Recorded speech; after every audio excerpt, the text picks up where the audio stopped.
Την κατάσταση στα χέρια τους πήραν οι ιδιοκτήτες σπιτιών και αγροκτημάτων στην περιοχή της Αγριάς και ξύλωσαν την παράνομη κεραία κινητής τηλεφωνίας, η οποία εγκαταστάθηκε εν κρυπτό το προηγούμενο Σαββατοκύριακο σε περιφραγμένο ελαιοπερίβολο, αποφέροντας έτσι στον ιδιοκτήτη του μηνιαίο μίστομα 2.000 ευρώ.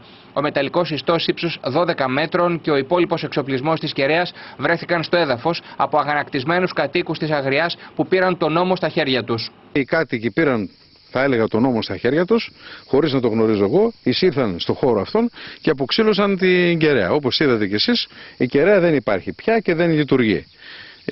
Εκείνο που έχω να πω είναι ότι με κάθε τρόπο, βέβαια σήμερα και χθες είχαμε την απεργία, οι τεχνικές μας υπηρεσίες και η πολεοδομία αλλά και η διεύθυνση περιβάλλοντος που ανήκει στην περιφέρεια, λόγω της απεργίας δεν στάθηκε δυνατόν να έρθουν οι μηχανικοί και να μας ενημερώσουν αν υπάρχουν κάποιες άδειες.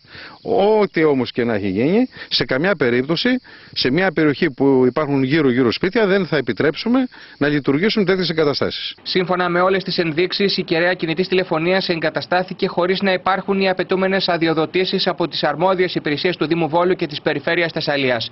Πρέπει δε να σημειωθεί ότι στη γύρω περιοχή που είναι αναπτυσσόμενη υπάρχουν πάρα πολλές κατοικίες. Περίμενα να δω μια συνήθεια εγκατάσταση σαν και αυτές που βλέπουμε στην πόλη του Βόλου, να κρύβονται μέσα σε θερμοσύφωνες, κάτω από κεραίες δορυφορικές, και ήρθα και είδα έναν ιστό 11 μέτρων και είδα και 3-4 στελέχη ακόμα, τα οποία δεν είχαν προλάβει να τοποθετήσουν. Όπως θα είδατε και εσείς, τα εργαλεία τους, επειδή ήρθαν οι κάτοικοι από την Κυριακή το μεσημέρι εδώ πέρα και τους πολιορκήσαν, τα κλείδωσαν μέσα και δεν πρόλαβαν να ολοκληρώσουν την εγκατάσταση.